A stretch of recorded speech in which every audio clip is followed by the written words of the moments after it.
Sonic Forces is one of those Sonic games, and games in general, that isn't seen in the best light possible. Whatever grievance you may have with it being the gameplay, the story, or the way the characters are depicted, I ask that you put aside those thoughts for the sake of this little theory that I cooked up.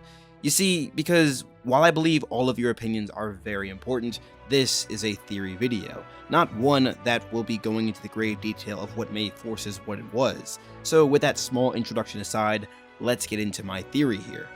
So early on in the game Sonic Forces, we are introduced to what is a fallen world. Green Hill is looking a bit more like Sand Hill. Many of the lives of everyday citizens are in danger, and as illustrated by the prequel comic that introduced Infinite and the rest of the Jackal Squad, Eggman has made substantial progress in taking over the world. The Mad Doctor even says later in the game himself that he is just a mere 3 days away from achieving his goal.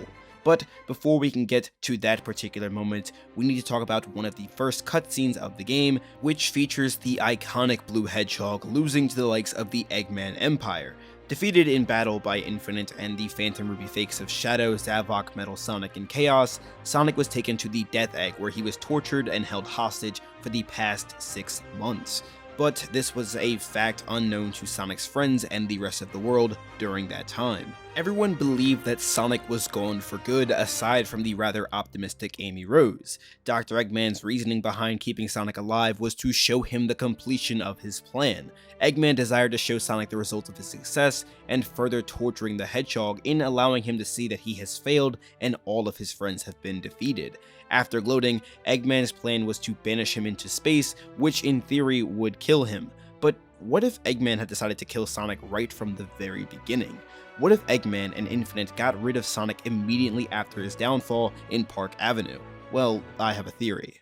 So let's say that Tails and the rest of the civilians witnessed Sonic die right before their very eyes. Well, to be entirely honest, I don't believe much about this opening scene or what progressed over the next 6 months would change. To our knowledge, that is exactly what was perceived by Tails in this scene. So the following 6 months would go exactly as stated in the game, people losing hope, giving into despair, exactly as Vector described. On the bright side, the custom character would still join the Resistance, as their recruitment was an indirect effect of Sonic's demise. However, the mission at Spaceport to rescue Sonic obviously wouldn't happen. So instead, the custom hero would focus on destroying Eggman's weapons factory in Green Hill.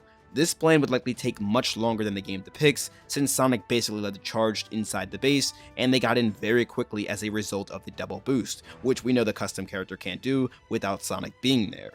During this time, Tails would be attacked by Chaos, which would lead to the appearance of Classic Sonic. Again, not much would ultimately change here since the appearance of Classic Sonic is purely because of the events of Sonic Mania, and Tails still at this time has no idea that Sonic is alive, at least in the game, and he wouldn't be alive here in this theoretical scenario. Anyway, since the custom hero would likely either be getting back from the assault on the Arsenal Pyramid or still there, Silver would have to battle Infinite by himself, and as indicated in the game, he fails. So it's safe to say that Silver likely would have also died in this moment, since Sonic would not be present to save him. But his actions don't seem to be in vain, as Silver is able to still knock off a piece of the Phantom Ruby off. Meanwhile, Classic Sonic and Tails would begin to lead an attack on Eggman, and for the first time in a long time, the Resistance would win. After their victory, they will head over to Resistance headquarters and tell everyone that they now have help from Classic Sonic. This would happen instead of them going to Casino Forest. The custom character would head over to Mystic Jungle because of the strange readings Rouge was able to pick up, and there they are able to obtain the broken pieces of the Phantom Ruby. Once they all reconvene, Tails tells them that Eggman's plan is nearly finished, and they are all told that Shadow is now helping the enemy. Classic Sonic is now sent to fight the fake Shadow, and is saved by the real version of Shadow. Shadow, who finally decides to show up, tells Classic Sonic that the Phantom Ruby is capable of making fake versions of different people. During this time, the custom hero as well as other characters stage an attack on Metropolis, or Operation Big Wave goes into effect. Just like the original game, this plan will fail. The custom character will also have a run-in with Infinite, but will lack confidence due to having never met Sonic and been given that newfound sense of courage. So I would say the most likely scenario is that the custom hero will run away from Infinite. Seeing as though Infinite does have merciful tendencies, he will probably let this custom character escape, laughing at them in the process.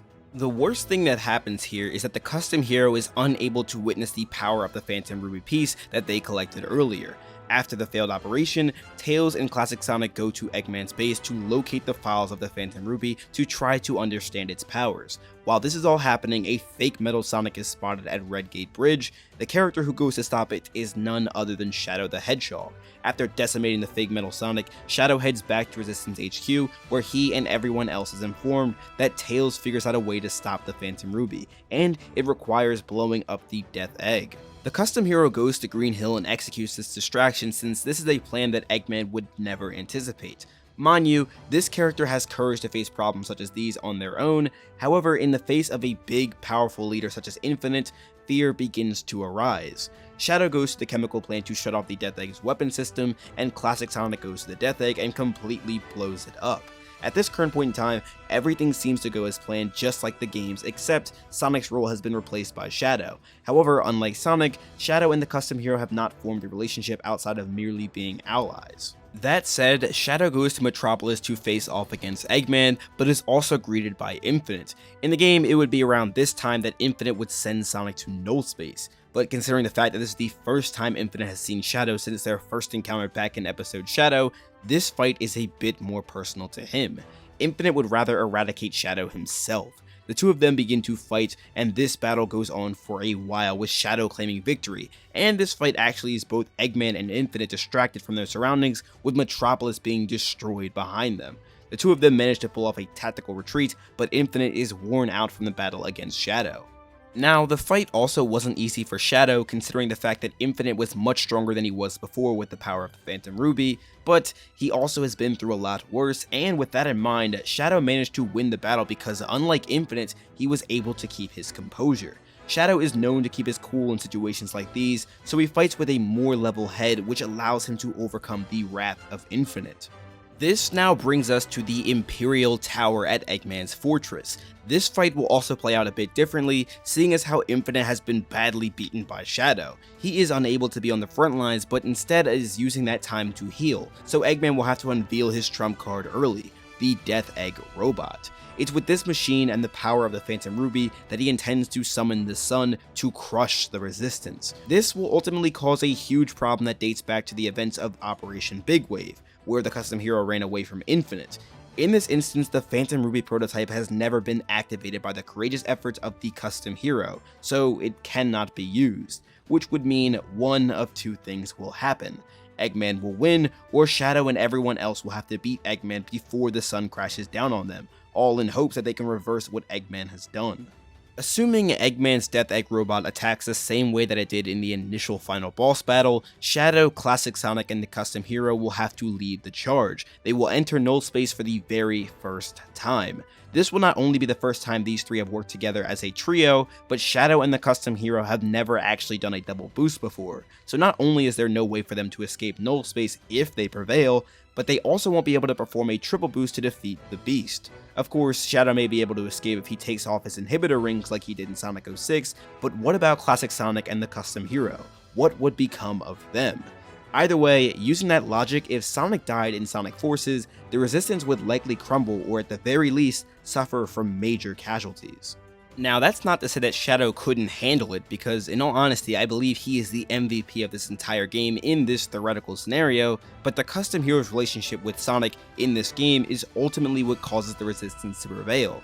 The bond between these two causes this created character to become much stronger and more courageous, and without that, well, they are strong, but they are so much more limited in areas in which they can perform. Now, there is another option that is worth talking about in brief, and that's the fact that Blaze the Cat could have made an appearance. We know that in the IDW comics that the Soul Emeralds told her that she was not needed during the events of Sonic Forces, but seeing as though both Sonic and Silver would die in this theoretical synopsis, I think it's a safe bet that her arrival could have prevented Silver's demise at the very least. But what do you guys think? What do you think of my theory on what would happen if Sonic died in Sonic Forces? Do you have your own theories? Do you have any thoughts on mine that could be changed? Or do you think it's absolutely perfect? Let me know your thoughts in the comment section down below. I'd love to see what you guys have to say.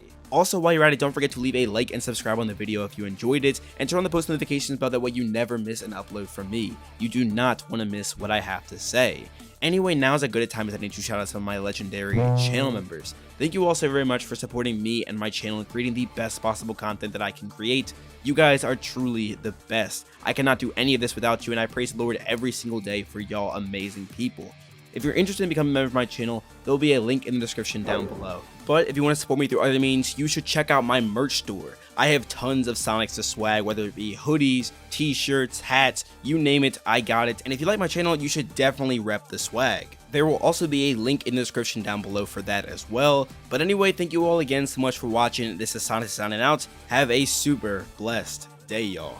Why are you playing that trash?